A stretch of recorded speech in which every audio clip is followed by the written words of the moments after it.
কুন্দানপুর গ্রামের ছোট্ট ঘরে মোহন তার স্ত্রী মায়ার সঙ্গে সুখে বসবাস করত। একদিন মায়া পুকুর থেকে পানি নিয়ে ফিরছিল। ঠিক তখনই গ্রামের ধনী শেঠ তার পথ আটকে দিল। আরে থামো থামো, বাহ বাহ, কি সুন্দরী তুমি! এত রোদে কষ্ট করে কূপ থেকে পানি আনো কেন? আমার সঙ্গে চলো, আমার প্রাসাদে তোমাকে রানী করে রাখব। সেখানে কোনো কিছুর অভাব থাকবে না। আমার মান সম্মান বজায় রাখুন শেঠজি। আমি আমার স্বামীর সঙ্গে খুব সুখে আছি। ভবিষ্যতে এমন কথা বলার সাহস করবেন না, না হলে আমি রাজাকে জানাবো। সেই মোহনের কপাল ভালো যে এমন সুন্দর স্ত্রী পেয়েছে, কিন্তু সত্যি বলতে এমন রূপ আর বিনয় আমি জীবনে প্রথম দেখলাম। মায়া ঘরে ফিরে এলে মোহন তাকে দেখে চিন্তিত হয়ে পড়ল। মায়া, কি হয়েছে? তুমি কিছুটা চিন্তিত দেখাচ্ছে। কিছু না, আমি শুধু ভাবছিলাম আমি আপনার সঙ্গে কতটা সুখে আছি। এই দেখো, আমি তোমার পছন্দের নীল চুড়ি এনেছি, পরে দেখো তো কেমন লাগে। মায়া চুড়ি পরে খুশি হল। দূরে দাঁড়িয়ে সরলা সব দেখছিল। তার মনে হিংসার আগুন জ্বলে উঠল। আমি মোহনকে চেয়েছিলাম, কিন্তু সে আমাকে ছেড়ে এই মায়াকে বেছে নিয়েছে। আমি তার সুখ সহ্য করতে পারি না। আমাকে তাকে ধ্বংস করতেই হবে।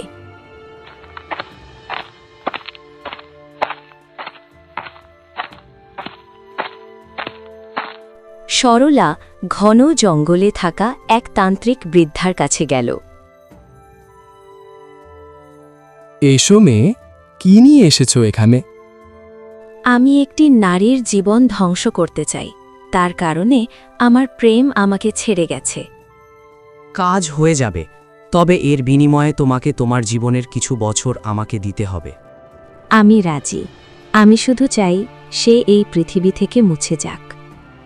তাকে হত্যা করতে হবে না, তাকে পাথরের মূর্তি বানিয়ে দাও, যাতে সে নিজের চোখে তোমাকে আর মোহনকে একসাথে হতে দেখে। এই নাও, এই মায়াবী জল, এটা তার ওপর ছিটিয়ে দিও। সে সঙ্গে সঙ্গে পাথর হয়ে যাবে। সরলা সেই জল নিয়ে মায়ার বাড়ির দিকে চলে গেল। সেখানে মায়া রান্নাঘরে কাজ করছিল। সরলা, তুমি এসো, বসোলা। তুমি কতটা সরল সেজেছ না? তুমি আমার ভালোবাসা কেড়ে নিয়েছ। ভেবেছিলে তুমি সবসময় সুখে থাকবে। এখন দেখো আমি কি করি। মায়া কিছু বুঝে ওঠার আগেই সরলা তার ওপর সেই নীল জল ছিটিয়ে দিল। সঙ্গে সঙ্গে এক তীব্র আলো ছড়িয়ে পড়ল, আর মায়া পাথরের মূর্তিতে পরিণত হয়ে গেল।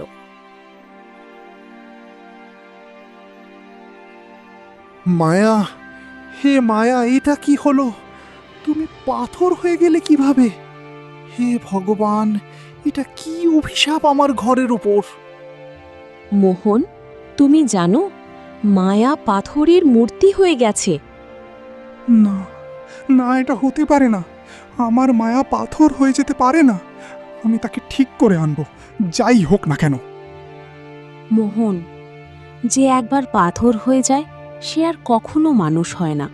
তুমি বৃথা চেষ্টা করছো। আমি তোমাকে এখনো ভালোবাসি। তুমি আমাকে বিয়ে করো, আমি তোমার সব যত্ন নেব। সরলা, এটা তোমার অনুভূতি, কিন্তু আমি শুধু মায়াকেই ভালোবাসি। সেই আমার জীবন। তার জায়গা এই পৃথিবীতে কেউ নিতে পারবে না। সে পাথর হলেও আমি তাকে আবার মানুষ করে তুলবই। এ কথা বলে মোহন সেখান থেকে চলে গেল।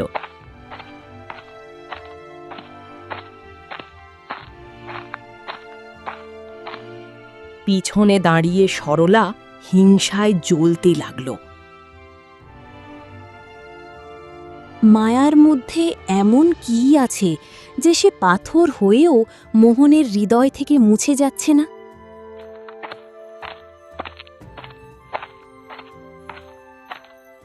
মোহন ঘন জঙ্গল পেরিয়ে এক সিদ্ধ সাধুর কুটিরে পৌঁছাল।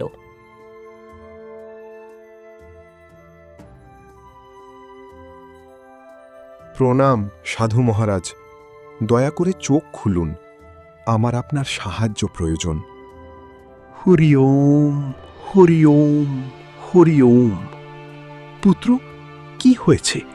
তুমি খুবই ক্লান্ত আর চিন্তিত দেখাচ্ছ। বলো, কি সমস্যা? মহারাজ, আমার স্ত্রীকে কেউ পাথরের মূর্তি বানিয়ে দিয়েছে। আমি তাকে যে কোনোভাবেই ঠিক করতে চাই। আমি তাকে ছাড়া বাঁচতে পারবো না। দয়া করে আমাকে সাহায্য করুন। শোনো পুত্র, তোমার স্ত্রীর ওপর যে মায়াবী শক্তি ব্যবহার হয়েছে তার প্রতিকার এই পৃথিবীতে নেই। না না না মহারাজ, এমন বলবেন না। আমি তাকে ফিরে পেতে চাই। যে কোনো লোকেই যাই লাগুক, আমি যেতে রাজি। আমাকে শুধু বলুন কি করতে হবে। যদি কেউ তাকে এই পাথরের নিদ্রা থেকে জাগাতে পারে, তবে সে হলো অপ্সরা তারও লেখা। কিন্তু সে নিজেই স্বর্গলোকে গভীর নিদ্রায় আছে। তাকে আজ পর্যন্ত কেউ জাগাতে পারেনি। যতক্ষণ না সে জাগবে, ততক্ষণ তোমার স্ত্রী ঠিক হবে না। মহারাজ, সেই অপ্সরার কি হয়েছে যে সে এত বছর ধরে ঘুমিয়ে আছে? শোনো পুত্র, এটা বহু যুগ আগের কথা। স্বর্গলোকে তখন সবচেয়ে সুন্দর ও শক্তিশালী অপ্সরা ছিল তার লেখা। তার সৌন্দর্য এমন ছিল যে স্বর্গের বাগান, নন্দনকাননের ফুল প্রজাপতিরাও তার আশেপাশে এসে বসত, যেন তারা তার সৌন্দর্য উপভোগ করছিল। ঠিক সেই সময় স্বর্গের রানী বিনিতা দূর থেকে এই দৃশ্য দেখছিলেন। না, এটা হতে পারে না। আমি স্বর্গের রানী, তবু এই প্রজাপতি আর আমার দাসীরা যতটা এই সাধারণ অপ্সরার প্রশংসা করে, ততটা আমার করে না। পুরো স্বর্গলোকে শুধু তার লেখারই আলোচনা। আমি আর সহ্য করতে পারছি না। আমাকে তাকে চিরতরে সরিয়ে ফেলতেই হবে। রানী বিনিতা তার কক্ষে গিয়ে একটি প্রাচীন ও নিষিদ্ধ পৌরাণিক গ্রন্থ পড়তে শুরু করল। হ্যাঁ, এটাই সঠিক উপায়। মায়াবী আয়না। এই আয়নায় যে তার নিজের মুখ দেখবে, সে চিরতরে গভীর নিদ্রায় চলে যাবে। কিন্তু এই মায়াবী আয়না আমি পাবো কোথায়? এই কথা ভাবতে ভাবতে সে বইয়ের আরও কিছুটা সামনে এগিয়ে গেল। ঠিক তখনই সে একটা মন্ত্র দেখতে পেল। আচ্ছা, এখানে তো লেখা আছে সেই গোপন মন্ত্র, যার সাহায্যে আমি এই আয়নাকে আহ্বান করতে পারবো। রানী বিনিতা মন্ত্র উচ্চারণ শুরু করল। মুহূর্তেই কক্ষে তীব্র আলো ছড়িয়ে পড়ল। ধীরে ধীরে এক অত্যন্ত সুন্দর আয়না আবির্ভূত হল, লাল মখমলে ঢাকা।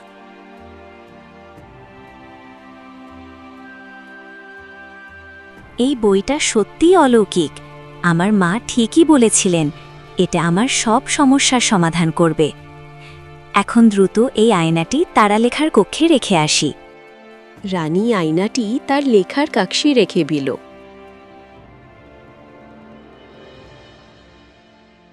কিছুক্ষণ পর তার লেখা ঘরে এসে সেই আয়নাটি দেখতে পেল।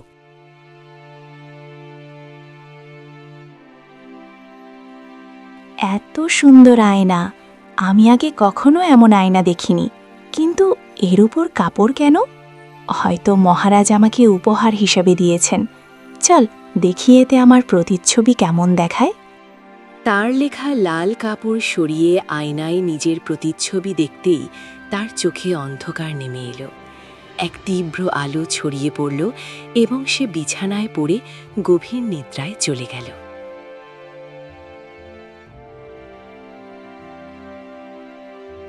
এটাই তো আমি চেয়েছিলাম। এখন দ্রুত এই আয়নাটা এখান থেকে সরিয়ে ফেলি, না হলে মহারাজ দেখলে আমাকে স্বর্গ থেকে বের করে দেবেন। কিছুক্ষণ পর মহারাজ কক্ষে এসে তালেখাকে অচেতন অবস্থায় দেখে চিন্তিত হয়ে পড়লেন।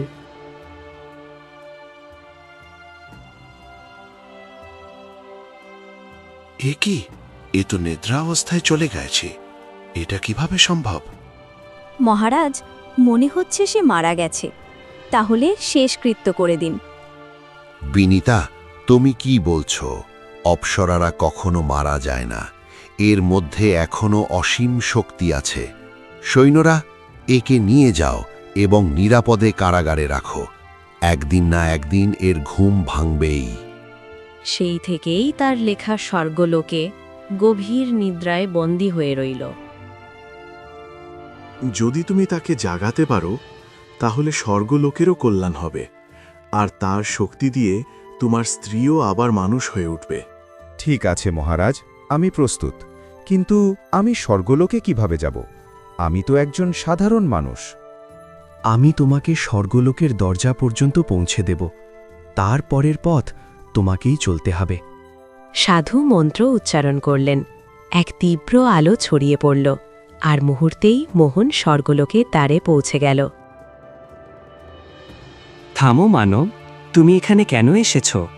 তুমি কি জানো না এটি দেবলোকের প্রবেশদ্বার? আমি এখানে কোনো বর চাইতে আসিনি। আমি এসেছি এক অপ্সরাকে জাগাতে। অসম্ভব। তাকে স্বয়ং দেবতারাই নিদ্রায় রেখেছেন। যাকে ঈশ্বর ঘুম পাড়িয়েছেন তাকে কোনো মানুষ জাগাতে পারে না। ফিরে যাও। যদি তাকে জাগানোর কোনো পথ থেকেও থাকে, আমি সেটাই খুঁজে বের করব। এর জন্যে আমাকে যত দূরই যেতে হোক না কেন। ঠিক তখনই এক তীব্র আলোর মধ্যে একজন বৃদ্ধ আবির্ভূত হলেন, দেখতে রাজসিক। তোমার সাহস প্রশংসনীয় মোহন। তুমি সত্যিই তাকে জাগাতে চাও? তাহলে তোমাকে 7টি প্রশ্নের উত্তর খুঁজে বের করতে হবে। কিন্তু মনে রেখো, প্রতিটি উত্তর আলাদা আলাদা লোকে লুকিয়ে আছে। এটা কোনো সাধারণ পরীক্ষা নয়। আর যদি একটি উত্তরও ভুল হয়, তুমি চিরতরে পাথর হয়ে যাবে। বল, তুমি কি এখনো প্রস্তুত? হ্যাঁ, আমি প্রস্তুত। তোমার নিয়তি এখন তোমাকে ডাকছে মোহন। পূর্ব দিকে এগিয়ে যাও। বাকি প্রশ্নগুলোর উত্তর সেখানেই পাবে।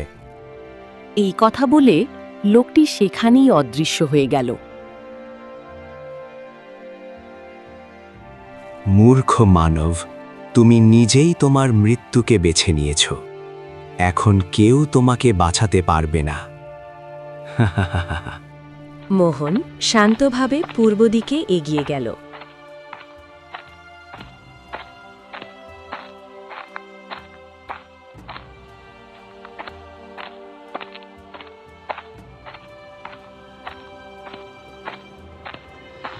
কিছু দূর যাওয়ার পর সে একটি জঙ্গলের মাঝখানে একটা বৃক্ষের সামনে গিয়ে দাঁড়াল।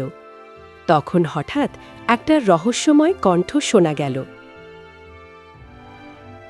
মোহন, তোমার প্রথম প্রশ্ন, এই পৃথিবীতে এমন একটি জিনিস আছে যা একটিও শ্বাস নেয় না, তবুও 80 থেকে 100 বছর পর্যন্ত জীবিত থাকে। বলো, সেটা কি? শ্বাস না নিয়ে 100 বছর বেঁচে থাকা? এটা তো রহস্যময় কোনো জগতে খুঁজতে হবে। আমাকে ছায়ালোক যেতে হবে। মোহন ছায়ালোক পৌঁছাল, যেখানে চারদিকে শুধু কুয়াশা আর ভয়ের ছায়া। হঠাৎ এক রহস্যময় ঘোড়া তার সামনে এসে দাঁড়াল।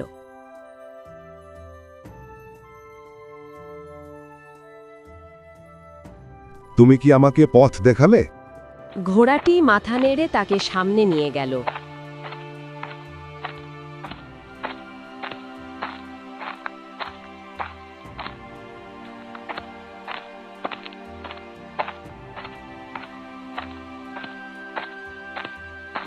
একটি শান্ত জলের ধারে এসে মোহন থেমে গেল।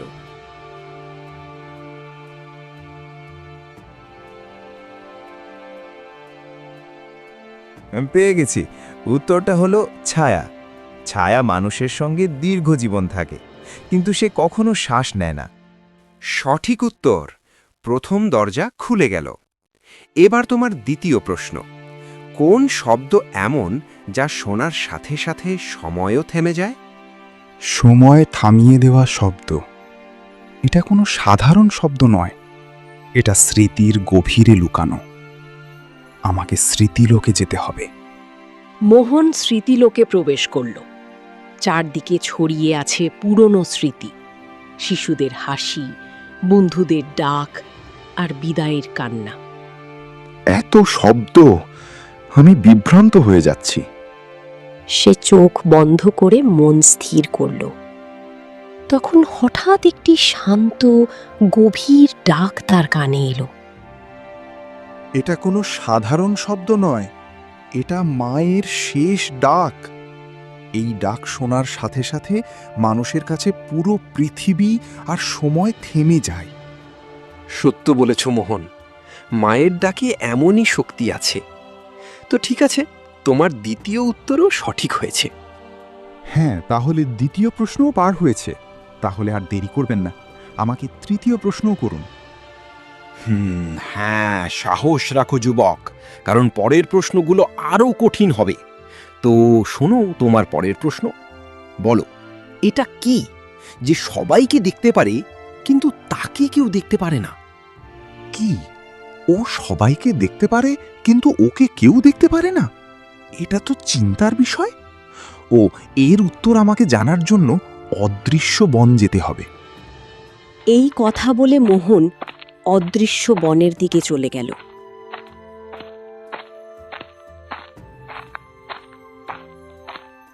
হাঁটতে হাঁটতে হঠাৎ সে সেখানে একটি মায়াবী গাছ দেখতে পেল। সে সেই গাছটার সামনে গিয়ে দাঁড়ালো। তুমি এখানে অকারণে ঘুরে বেড়াচ্ছ মোহন। যে উত্তর তুমি খুঁজছ সেটা তোমার বাইরেও নয়, ভিতরেই আছে। আমার ভিতরে? যা সবাইকে দেখে কিন্তু নিজে দেখা যায় না। রাজা ভিখারি সবাইকে সমানভাবে দেখে। তাহলে এটা কি? পেয়ে গেছি, এটা হলো সময়। কারণ সময় সবাইকে দেখতে পায়, কিন্তু এখনো পর্যন্ত কেউ সময়কে দেখতে পায়নি। ঠিক উত্তর। সময় সবাইকে দেখে, কিন্তু সময়কে কেউ দেখতে পায় না। তৃতীয় দরজা খুলে গেল। বলো এবার তোমার চতুর্থ প্রশ্ন। কি এমন জিনিস যা ভাঙে না, কিন্তু মানুষকে ভিতর থেকে ভেঙে দেয়? এমন কোন আঘাত যা দৃশ্যমান নয়, তবুও মানুষকে পুরোপুরি ভেঙে ফেলে? এটার উত্তর খোঁজার জন্য মোহন দুঃখের ঝিল নামের এক অন্ধকার নীরব হ্রদের পাশে এসে দাঁড়ালো।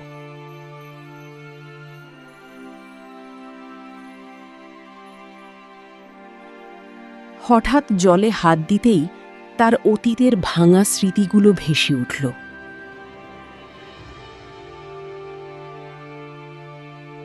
যাদের ওপর সে ভরসা করেছিল তাদের মুখ, বিশ্বাস ভাঙার দৃশ্য।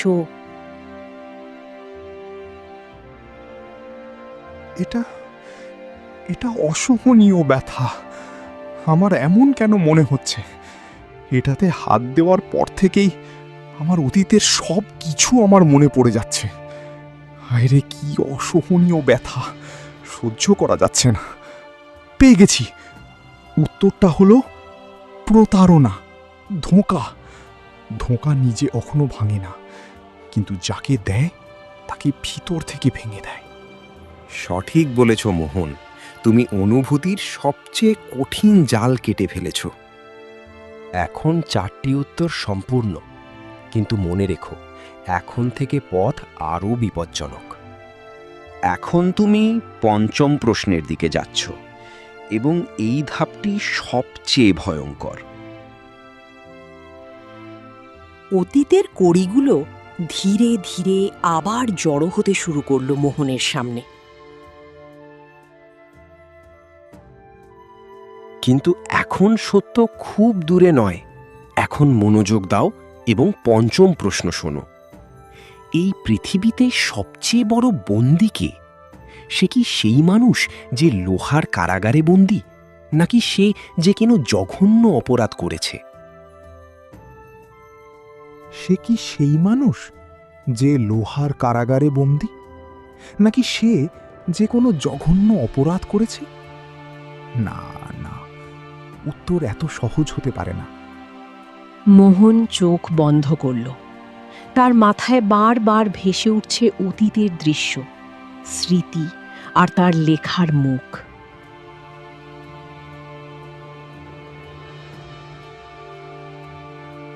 মিল গেল? উত্তরটা হলো, সবচেয়ে বড় বন্দী হলো সেই মানুষ যে নিজের স্মৃতির মধ্যে বন্দী হয়ে আছে। স্মৃতির শিকল দেখা যায় না, কিন্তু সেটা ভাঙা পৃথিবীর সবচেয়ে কঠিন কাজ। বাহ মোহন, তোমার অন্তর্দৃষ্টি তোমাকে আর এক ধাপ এগিয়ে দিল। শেষ প্রশ্নের উত্তর দিতে হলে তোমাকে স্বর্গলোকে প্রবেশ করতে হবে। তোমাকে তার লেখার সত্য সবার সামনে আনতে হবে এবং রানী বিনিতার আসল রূপ প্রকাশ করতে হবে। কিন্তু আমি স্বর্গলোকে কিভাবে যাব? প্রহরীরা আমাকে তো ঢুকতেই দেবে না। এই নীল পাথর নাও, এর সাহায্যে তুমি অদৃশ্য হয়ে স্বর্গলোকে প্রবেশ করতে পারবে। মোহন নীল পাথর হাতে নিতেই এক তীব্র আলো ছড়িয়ে পড়ল এবং সে স্বর্গলোকে পৌঁছে গেল। এটা সত্যিই এক অলৌকিক পাথর। আমি সত্যি স্বর্গলোকের ভেতরে। এখন আমাকে দ্রুত রাজপ্রাসাদে যেতে হবে। এই কথা বলে মোহন সামনে এগোতে চাইল, কিন্তু হঠাৎ তার সামনে তীব্র আলো ছড়িয়ে পড়ল এবং সেই আলোর ভিতর থেকে এক নাগ দেবতা বেরিয়ে এলো। তো বন্ধুরা, তোমাদের কি মনে হয়, নাগ দেবতা কি বুঝে যাবে যে মোহন একজন মানুষ? সেটা দেখতে পারবে পরের পর্বে। পরের পর্ব দেখার জন্য ভিডিওতে একটা লাইক করে চ্যানেলটাকে সাবস্ক্রাইব করে পরের পর্ব লিখে কমেন্ট করুন।